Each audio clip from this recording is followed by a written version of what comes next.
সুপ্রিয় দর্শক, স্বচ্ছতা ও জবাবদিহিতার মধ্য দিয়ে সুশাসন প্রতিষ্ঠার ব্রত নিয়ে আয়োজিত তথ্যভিত্তিক সচিত্র প্রতিবেদনমূলক অনুষ্ঠান শেষ কোথায় এর পক্ষ থেকে আমি সৈয়দ মাহমুদুল ইলা আপনাদের জানাই সাদর আমন্ত্রণ।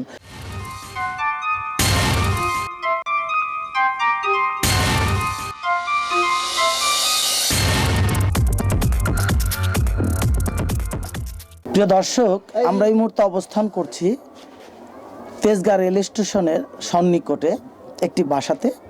ছোট্ট একটি রুম আপনারা দেখতে পাচ্ছেন। এই রুমের ভিতরে আপনারা দেখতে পাচ্ছেন যে প্রচুর পরিমাণে মরা মুরগি। সেই মরা মুরগিগুলোকে তারা এইখানে কেটে ঠিক এইভাবে আলাদা করে তারা বিভিন্ন হোটেলে এবং বিভিন্ন বাসা বাড়িতে সরবরাহ করছে। আমার পাশে যে মহিলাকে দেখতে পাচ্ছেন, সেও এই ব্যবসাটি করছে। কি নাম আপনার? আমার নাম আসমা। আপনি কত দিন যাবত এই ব্যবসা করছেন? 8 মাস যাবত করতেছেন। প্রতিদিন কতগুলো মরা মুরগি আপনি বেচেন? করেন 30টাও পাই, 40টাও পাই, 50টাও পাই। এগুলো কিনেন কত করে? কিনি না, টুকায় নিই। টুকে নিয়ে আসেন। এই ব্যক্তিটিকে ইতিপূর্বেও তাকে গ্রেপ্তার করেছিল এই মরা মুরগি সহ এবং তার জেল হয়েছিল। দীর্ঘ 1 বছর জেল খাটার পরে সে আবার বেরিয়ে এসছে। কতদিন জেল খেটে বেরিয়ে এসছেন? 1 বছর। 1 বছর। কেন আপনাকে নিয়েছিল? মুরগির জন্য। মুরগির জন্য। আজকেও তো আবার সেই ব্যবসায় করতেছেন, তাই না? জি। এই যে আপনি দেখলেন যে একবার আপনাকে এই মরা মুরগির জন্য আপনাকে গ্রেপ্তার করা হলো, জেল দেওয়া হলো, আবার আপনি এটা করতেছেন, এটা ঠিক করতেছেন? জি না। আপনি আমরা কি খাচ্ছি, আমাদেরকে কি খাওয়ানো হচ্ছে? বড় বড় হোটেলে গিয়ে মুরগির রোস্ট, দেশি মুরগি খেতে আমরা আগ্রহ প্রকাশ করি। পোল্ট্রি মুরগির চাইতে দেশি মুরগির দাম বেশি, কিন্তু কি খাচ্ছেন আপনি? আপনার অজান্তেই এই ধরনের বিষাক্ত খাবারগুলো আপনারা খাচ্ছেন। এই যে একের পর এক আপনাদেরকে হোটেলের খাবার সম্পর্কে অবগত করছে সরকার, র্যাব প্রতিনিয়ত এদের বিরুদ্ধে অভিযান পরিচালনা করছে, গ্রেপ্তার করছে, আইনের হাতে সোপর্দ করছে, জেল জরিমানা হচ্ছে, কিন্তু তারপরেও থেমে নেই। আপনারাই আপনাদের পরিবার পরিজন নিয়ে হোটেলে গিয়ে এই ধরনের খাবারগুলো খাচ্ছেন। আমরা এইখানেই পেয়েছি র্যাব 2 এর একজন কর্মকর্তাকে, আমরা তার সাথে কথা বলছি। কি নাম আপনার? ফেরদৌসী রহমান, এডি র্যাব 2। আচ্ছা, আপনারা কিভাবে এই বিপুল পরিমাণ মরা মুরগি সহ বা কি তথ্যের ভিত্তিতে এদেরকে গ্রেপ্তার করলেন? আমরা গোপন তথ্যের ভিত্তিতে অনেকদিন ধরেই সংবাদ কালেকশন করছিলাম যে এরকম একটা সংঘবদ্ধ গ্রুপ আছে যারা মরা মুরগি, খামার থেকে মুরগি মরে গেলে সেটা সংগ্রহ করে এবং একটা জায়গায় এসে প্রসেসিং করে এবং বিভিন্ন জায়গায় ওরা ডিস্ট্রিবিউট করে। তো আজকে আমরা ওদেরকে হাতে নাতে ধরবো বলে ঠিক করি এবং সব তথ্যগুলা সঠিকভাবে হয়েছে কিনা যাচাই বাছাইয়ের পরে আজকে আমরা অপারেশনে আসি সকালে। ইতিপূর্বেও কিন্তু এদেরকে গ্রেপ্তার করা হয়েছিল। হ্যাঁ, ইতিপূর্বে ওরা অনেকবার র্যাব কর্তৃক গ্রেফতার হয়েছে। তারপরেও এটা থেমে নেই। এই যে তারা এগুলো করে যাচ্ছে, এর পেছনে কারণটা কি? নিশ্চয়ই বড় কোনো লাভের আশাই তারা এটা করছে। হয়তো এর পিছনে কারা জড়িত আছে, কি ইন্ধন জড়িত আছে, আমরা সেগুলোও খুঁজে দেখব যে কাদের ইন্টারেস্টের কারণে এত বেশি ইন্টারেস্ট দিচ্ছে তাদের, এই কারণে তারা আবারও সাজাপ্রাপ্ত হয়ে বের হয়ে তারপর আবারও এই কাজ করছে, আমরা এটা খতিয়ে দেখব।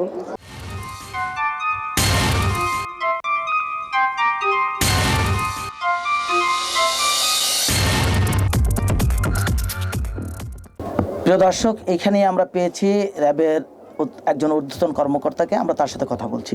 কি নাম আপনার? Senior SP Bashir. আচ্ছা, এই যে আপনি এখানে কেন এসেছেন? আমরা গোপন তথ্যের ভিত্তিতে জানতে পারছিলাম যে বেশ কিছুদিন যাবতই কিছু একটা চক্র এখানে মরা মুরগি সংগ্রহ করে এরা প্রসেস করে এটাকে ভালো মুরগি হিসাবে বিভিন্ন জায়গায় এটাকে দিয়ে থাকে। বিশেষ করে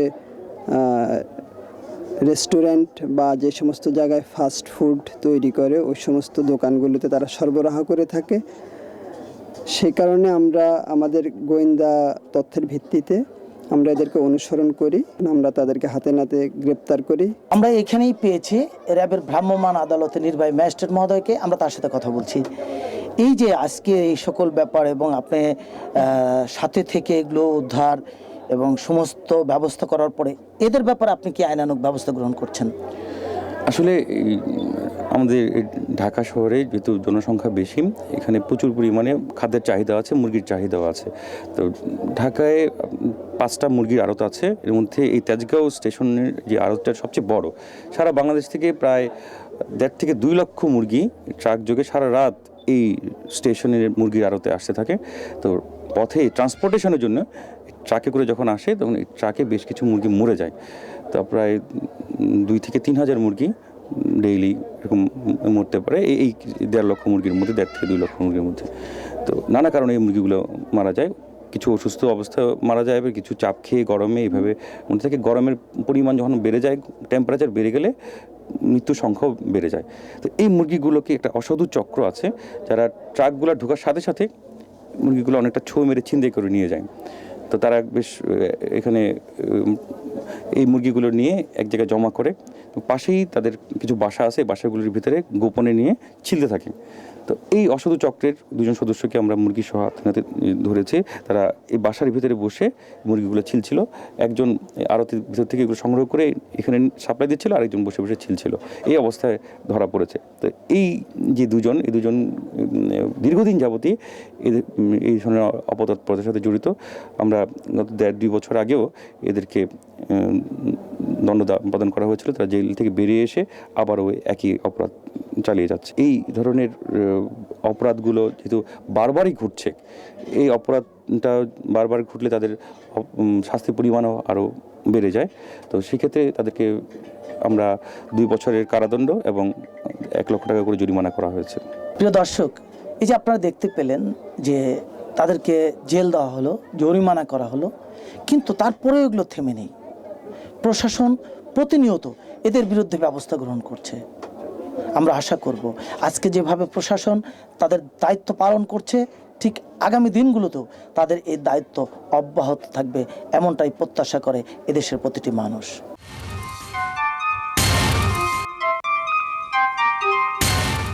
আমাদের আজকের বিষয় যশোর জেলার শার্শা উপজেলার নির্বাহী কর্মকর্তার মোবাইল কোর্টের বিভিন্ন কার্যক্রম নিয়ে।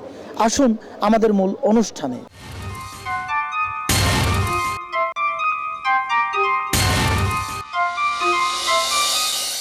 আমরা এই মুহূর্তে অবস্থান করছি যশোর জেলার শার্শা উপজেলার বেনাপোল একদম সীমান্তবর্তী এলাকাতে। আপনারা দেখতে পাচ্ছেন এখানে একটি হোটেল, সেই হোটেলে এই রাস্তার পাশে এরকম খোলা অবস্থায় তারা পরোটা ভাসতেছে, এখানে মাছি বসতেছে এর ভিতরে, প্রচণ্ড নোংরা। এইখানে যে জায়গাটাতে তারা খাবার পরোটাগুলো বানাচ্ছে সেখানে প্রচণ্ড ধুলা এবং নোংরা। এই অবস্থায় দিতে এইখানকার পাম অয়েল দিয়ে তারা পরোটাগুলো ভাজতেছে। এটা এই গরমের মধ্যেও এই পরিমাণ ঘন আপনারা দেখতে পাচ্ছেন। কি নাম আপনার? রঞ্জন ঘোষ। আচ্ছা, এই যেরকম খোলা জায়গায় আপনি যে পরোটাগুলো ভাজতেছেন, ধুলা পড়তেছে না? হ্যাঁ, তারপরে এই যে এখানে যে আপনি এটা বানাচ্ছেন, এখানে ধুলা পড়তেছে না? এই যে খোলা রাখছেন, এখানে মাছি বসতেছে না? বসছে। আর এই যে নোংরা, এত নোংরা পানি, এখানে মাছি, এগুলো কি ঠিক করতেছেন? না।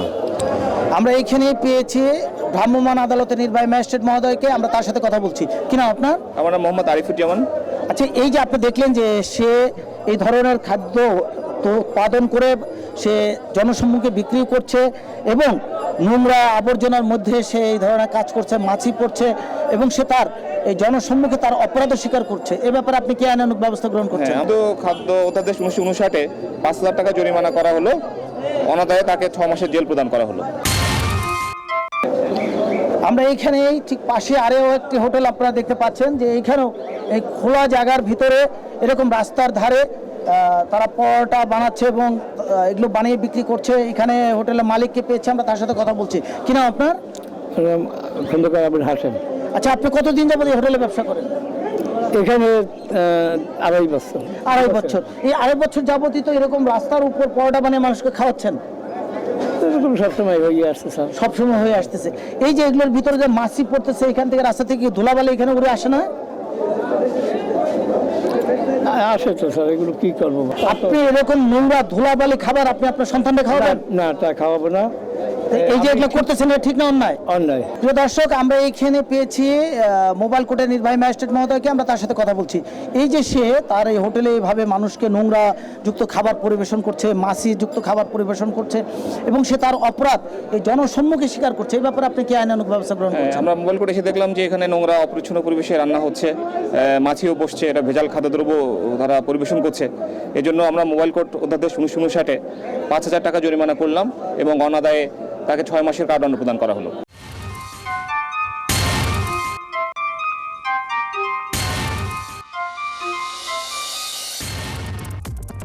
আমরা এই বেনাপুলে যখন অবস্থান করছি তখন আমাদের কাছে একটি ফোন আসলো। একটি ছোট্ট মেয়ে আমাদেরকে ফোনে জানালো যে যে স্থানটিতে আমি দাঁড়িয়ে আছি এখানে একটি কম্পিউটারের দোকান আছে, সেইখানে তারা খারাপ ছবি সরবরাহ করছে। যথারীতি আপনি আমার পাশে দেখতে পাচ্ছেন যে নির্বাহী ম্যাজিস্ট্রেট মহোদয় আছেন, পাশে থানার সাব ইন্সপেক্টর আছেন। তাদের উপস্থিতিতে আমরা চলে আসি এই দোকানে। এসে আমরা এখানে দেখতে পাই যে তার এখানে ডাউনলোড হচ্ছে বেশ কিছু খারাপ ছবি। আমরা এই দোকানের যিনি এখন দায়িত্বে আছেন তার সাথে কথা বলছি। কি নাম আপনার? আমার নাম শিমুল হোসেন, আপনার বাড়ি কোথায়? বেনাপোল। আচ্ছা, এই কতদিন যাবত আপনারা এই কাজগুলো করেন? আমার এই ব্যবসা 6 মাস মতন, আমি নতুন। আচ্ছা, এটা কত করে নেন আপনার প্রতি ইয়েতে মোবাইলে দিতে?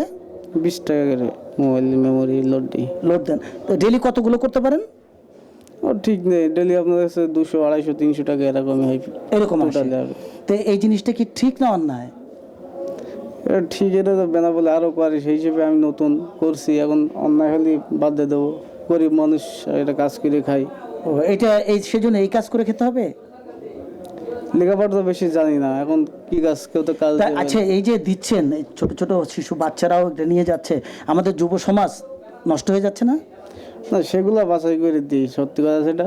আপনারা কাদেরকে দেন সাধারণত? যেরকম বয়স্ক যারা বিয়ে শাদী করেছে এনাদেরকে বেশ, এদেরকে দেন? এদেরকে। আর বাচ্চাদের কাছে স্লিপে গান বাজনা এগুলোই ভরি। আচ্ছা, তো এই যে মানে দিচ্ছেন, এটা দেওয়াটা ঠিক না অন্যায়? এটা তো এখন বুঝতে যে অন্যায়, অন্যায় না হলে তো আপনারা স্ট্যান্ড আমার এখানে। তা আপনি আপনার এই অপরাধ এই জনসম্মুখে স্বীকার করছেন? জি, আমি স্বীকার করছি আমার অন্যায়। আমরা এখানেই পেয়েছি ভ্রাম্যমাণ আদালতের নির্বাহী ম্যাজিস্ট্রেট মহোদয়কে, আমরা তার সাথে কথা বলছি। এই যে আপনি নিজেও দেখলেন যে কম্পিউটারে বাজে ছবি এবং এটা সে স্বীকার করলো জনসম্মুখে, এ ব্যাপারে আপনি কি আইনানুগ ব্যবস্থা গ্রহণ করছেন? হ্যাঁ, মোবাইল কোর্টের আইনে দণ্ডবিধি 1860 ধারায় বলা হয়েছে যে কোনো ব্যক্তি যদি অশ্লীল বস্তু প্রদর্শন করে, বিক্রয় করে বা বিতরণ করে, তাকে জেলের এখতিয়ার রয়েছে মোবাইল কোর্টের মাধ্যমে। তো যেহেতু সে অন্যায় স্বীকার করেছে এবং দোষ স্বীকার করেছে, সেজন্য আমরা মোবাইল কোর্টের আওতায় তাকে 3 মাসের জেল প্রদান করলাম। আমরা এই মুহূর্তে শার্শা সদর উপজেলাতেই আছি। আপনারা দেখতে পাচ্ছেন আমরা একটি হোটেলে এসেছি। হোটেলের যেখানে ভাতগুলো রাখা হয়েছে, যে ঝাঁকাটা, এটা যে কতদিন যাবৎ পরিষ্কার করা হয় না এবং যে স্থানটিতে রেখেছে অত্যন্ত নোংরা। সে একটি কাপড়, কাগজ এবং এই ধরনের একটি নোংরা এবং তার ভিতরে দুনিয়ার ময়লা, সেই কাপড় দিয়ে তারা এই ভাত ঢেকে রেখেছে এবং খুব নোংরা একটি জায়গার ভিতরে। আর কি নাম আপনার? শ্রী অজিত কুমার দে। আপনি তো এটার মালিক? জি। আচ্ছা, আপনি আপনার জ্ঞানে বলেন এটা কতদিন যাবত এটা ধোয়া হয় না? মনে হচ্ছে ধোয়া না আছে। কতদিন হবে? অনেক দিন। এই যে এই খাবারটা যে আপনি এইভাবে কোনো ভদ্র সমাজে কোনো ভদ্রলোকে খাবে? না, খাবে না। তো এটা কি ঠিক করতেছেন? না স্যার। প্রিয় দর্শক, আপনারা দেখতে পাচ্ছেন যে এইখানে কি পরিমাণ নোংরা একটি স্থান। সেখানে প্লেটগুলো রেখেছে, তার পাশেই খাবারের যত আবর্জনা আছে সেগুলো এনে ফেলেছে। এইখানে তারা কারাই এবং বিভিন্ন ধরনের জিনিসপত্র রেখেছে, এখান থেকে তারা ধুয়ে সব কিছু তারা ভিতর দিকে আবার পাঠায়। কিন্তু কি পরিমাণ নোংরা জায়গাতে তারা প্লেটগুলো ধুইতেছে, যে প্লেটের বিটে খেলে মানুষ অসুস্থ হয়ে পড়বে। আমরা এখানে পেয়েছি এখানকার যে স্যানিটারি ইন্সপেক্টর আছেন তাকে, আমরা তার সাথে কথা বলছি। কি নাম আপনার? মোসাম্মদ শেফালি খাতুন। আচ্ছা, আপনি এই হোটেলগুলো দেখেন? আমি এসে এর আগে আমি বলে গিয়েছি যে আপনারা এগুলো নোংরা, আপনি কিন্তু পরিষ্কার রাখেন। আচ্ছা, আপনার এখানে কি স্যানিটারি ইন্সপেক্টর আসে? হ্যাঁ, আসে আপনাকে বলছে? হ্যাঁ বলছে। তো তারপরে আপনি পরিষ্কার পরিচ্ছন্ন করেন না কেন? আমার ঘর ভালো না বলে স্যার এই পারিনি। এই যে আপনার দোকানের যে সার্বিক অবস্থা, এই অবস্থায় যে মানুষকে খাবার উৎপাদন করে খাওয়াচ্ছেন, এটা ঠিক না অন্যায়? অন্যায়। অন্যায় বুঝতে পারতেছেন? এই জনসম্মুখে আপনি আপনার অন্যায় স্বীকার করছেন? অন্যায় স্বীকার করছি। আমরা এখানেই পেয়েছি মোবাইল কোর্টের নির্বাহী ম্যাজিস্ট্রেট মহোদয়কে, আমরা তার সাথে কথা বলছি।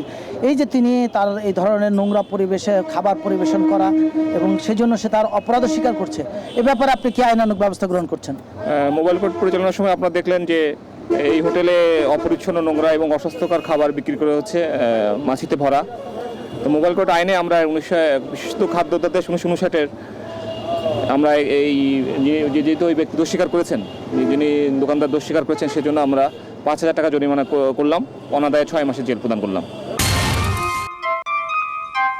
এই প্রতিষ্ঠান 10 শয্যা বিশিষ্ট একটি হাসপাতাল, কিন্তু একজন ডাক্তারও নেই। আমরা এখানে সকাল থেকে আমাদের একজন প্রতিনিধি এবং র্যাবের একজন সিকিউরিটি এখানে দেওয়া হয়, তারা এখানে ছিল, এবং যশোর জেলা পুলিশের ডিবির 2 জন কর্মকর্তা এখানে দায়িত্বরত ছিল, কিন্তু কোনো ডাক্তার তারা দেখতে পায়নি। এখানে কোনো ডাক্তার নেই, নার্স নেই। আপনারা যাদেরকে দেখতে পাচ্ছেন এদের কোনো প্রাতিষ্ঠানিক ডিগ্রি নেই, কিন্তু তারপরেও এরা নার্স। কথা বলছি এই প্রতিষ্ঠানের মালিকের সাথে। কি নাম আপনার? আমার নাম মুর্তজা হোসেন। আপনি কতদিন যাবত এই ব্যবসা করছেন? আমি প্রথম থেকেই আসি, কত বছর? 2004 সাল থেকে। 2004 সাল থেকে। আপনার এটা কত বেডের হাসপাতাল? 10 বেডের। আপনার এখানে কয়